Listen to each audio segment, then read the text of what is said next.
नमस्कार साथियों, आज मैं आप लोगों को एचआरएमएस के महत्व के बारे में बताऊंगा कि एचआरएमएस हमारे लिए क्यों महत्वपूर्ण है, एचआरएमएस में हम क्या क्या कर सकते हैं, या एचआरएमएस में कौन कौन से मॉड्यूल लॉन्च हो गए हैं और मॉड्यूल का क्या काम है, उसके बारे में आज आप लोगों को पूरी जानकारी मैं दूंगा।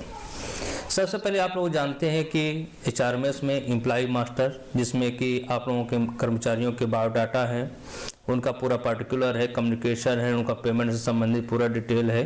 पेमेंट डिटेल मतलब उनकी बेसिक पेमेंट क्या है, और ये सारे उसके सर्विस रिकॉर्ड से संबंधित जितनी भी चीज़ें हैं, इंक्रीमेंट है, ट्रांसफर है, प्रमोशन है, आपका डीएनआर है, जितनी इस तरह से जो भी सर्विस रिकॉर्ड में जो भी एंट्री होता है वो इस मॉड्यूल में इम्प्लीमेंट है। आप लोग इससे पहले इसको पूरा कंप्लीट कर चुके हैं, सब कुछ अच्छी तरह से, ठीक है। अब क्या हुआ कि एचआरएमएस आगे अब इस मॉड्यूल को लिंक करते हुए अन्य मॉड्यूल बनाए गए, या समझिए जैसे ई पास है। अब कर्मचारी चाहे सेवानिवृत्त कर्मचारी हो या सर्विंग कर्मचारी है, सबका जो प्रिविलेज पास बनेगा वो पास इसी से बनेगा। इसमें जो भी डाटा फीड किया गया है, इसी डाटा को ई पास में लिया जाएगा और वो लिंक रहेगा ऑटोमेटिक, आपको अलग कुछ करने की जरूरत है, और लिंक रहेगा जो आपने एचआरएमएस में डाटा फीड किया एम्प्लॉय मास्टर ये सारा, वही डाटा ई पास में शो करेगा। यदि यहाँ पे डाटा गलत है तो ई पास में भी आपका डाटा गलत शो करेगा, ठीक है। और उसके अलावा फिर एक और महत्वपूर्ण जो उसके बाद फिर लॉन्च किया गया है वो है ऑफिस ऑर्डर।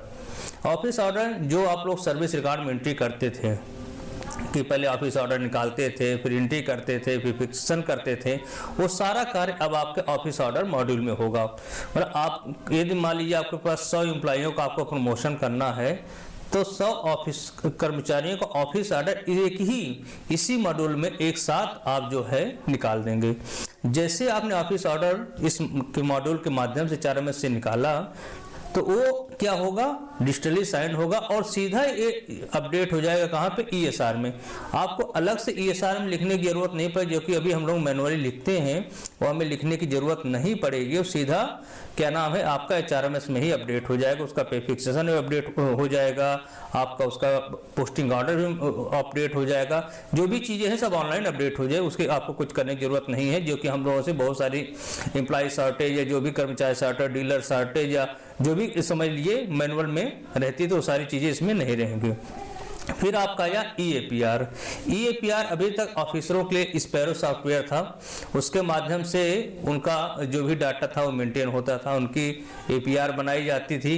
लेकिन अब जो है आपकी स्पैरो के माध्यम से जो अधिकारियों जिस तरह से बनाई जाती थी एपीआर, उसी तरह से एचआरएमएस में नॉन गेस्टेड कर्मचारियों की एपीआर भरी जाएगी। उनके लिए भी कौन कितने दिन काम किया वो अपने से भरना है, मतलब 42 से अबव तो अपने से भरेंगे।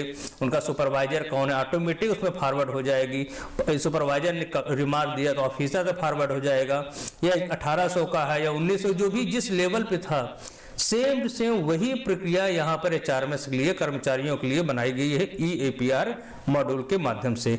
आने वाले समय में आपको एपीआर के लिए भटकना नहीं पड़ेगा, आपका प्रमोशन तुरंत हो जाएगा, यहीं से एपीआर डाउनलोड की जाएगी और यहीं से चेक कर ली जाएगी, ठीक है। सेटलमेंट, जो सेटलमेंट अभी हम लोग आई पास के माध्यम से करते हैं, वो सेटलमेंट जो एचआरएमएस हमने डाटा पे उसके माध्यम से सेटलमेंट यहीं पर हम एचआरएमएस से ही पूरा सेटलमेंट करेंगे कर्मचारियों का। इसमें वेलफेयर इंस्पेक्टर को भी लिंक किया जाएगा, वेलफेयर इंस्पेक्टर अपना फॉर्म भरेगा, ऑनलाइन सबमिट करेगा, और बहुत सारी चीजें इसमें से धीरे धीरे की जा रही है। ये आपका सेटलमेंट मॉड्यूल से। पीएफ मॉड्यूल में कर्मचारी को पीएफ लेना है या उसका डाटा अपडेट करना है, तो पीएफ मॉड्यूल के माध्यम से ही कर्मचारी अपने आईडी से लॉगिन करेगा, जिसे पास लेता है उसी तरह से कर्मचारी पीएफ के लिए एप्लीकेशन देगा और ऑनलाइन ही, ठीक है, और ऑनलाइन अकाउंट से जाएगा, पर्सनल से जाएगा। जो भी प्रोसेस हम लोग मैनुअली करते हैं वही प्रोसेस ऑनलाइन होगी, उसमें कोई परेशानी नहीं है, कोई दिक्कत नहीं है, सेम से वही प्रक्रिया। और लेकिन कर्मचारी को क्या है, ये मतलब जो भी कर्मचारी कहाँ उसकी एप्लीकेशन पहुंची, कहाँ पे है, कहाँ नहीं है, सब ट्रेस करने की जरूरत नहीं, ऑटोमेटिक उसको कंप्यूटर में दिखाई पड़ेगी उसकी एप्लीकेशन की वर्तमान स्थिति क्या है। फिर आपका आया है लीव मॉड्यूल, जो कि अभी ईएसआर का एक पार्ट है, उसमें लीव आपकी कितनी है, क्या है, पूरी लीव आपकी फीड की जाएगी।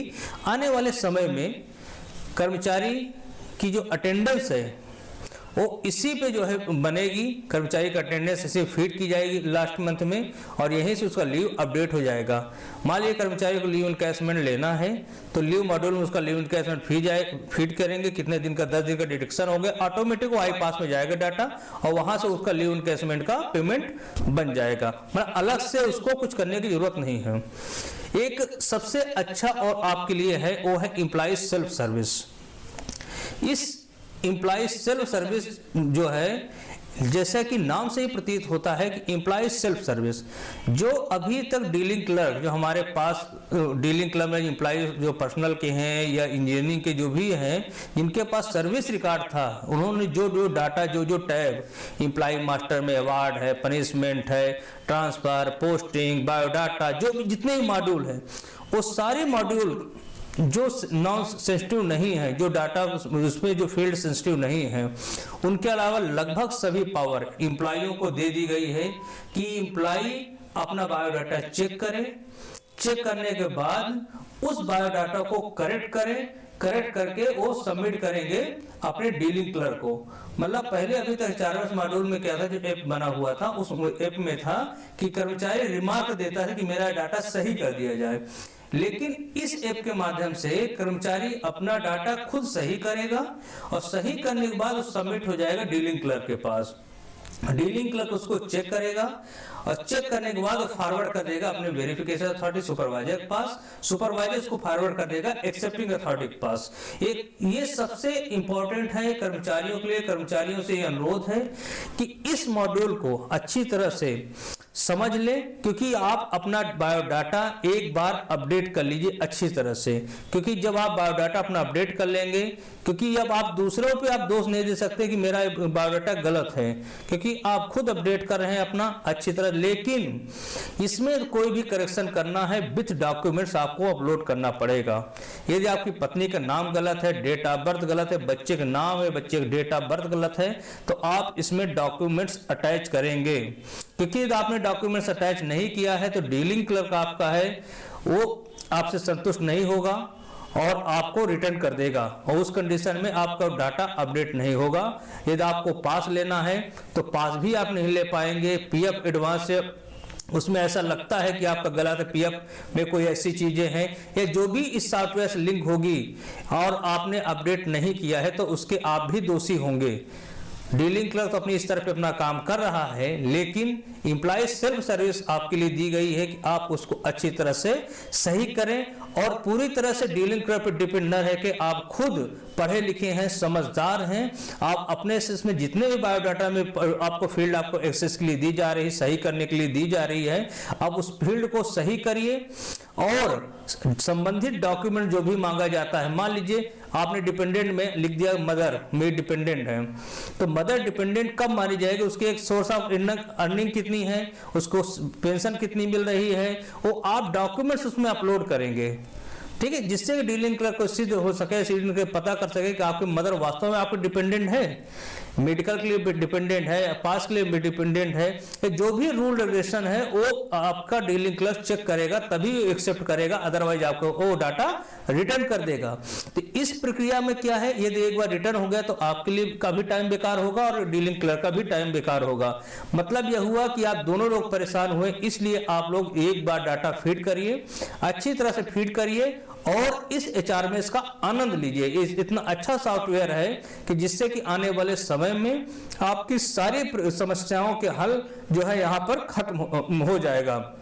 मतलब आपको कोई चीज की दिक्कत नहीं पड़ेगी। मेरे हिसाब से मेरा ये मानना है कि HRMS इतने अच्छा व्यापक रूप से बनाया जा रहा है, लेकिन वर्तमान में भी समस्याएं हैं।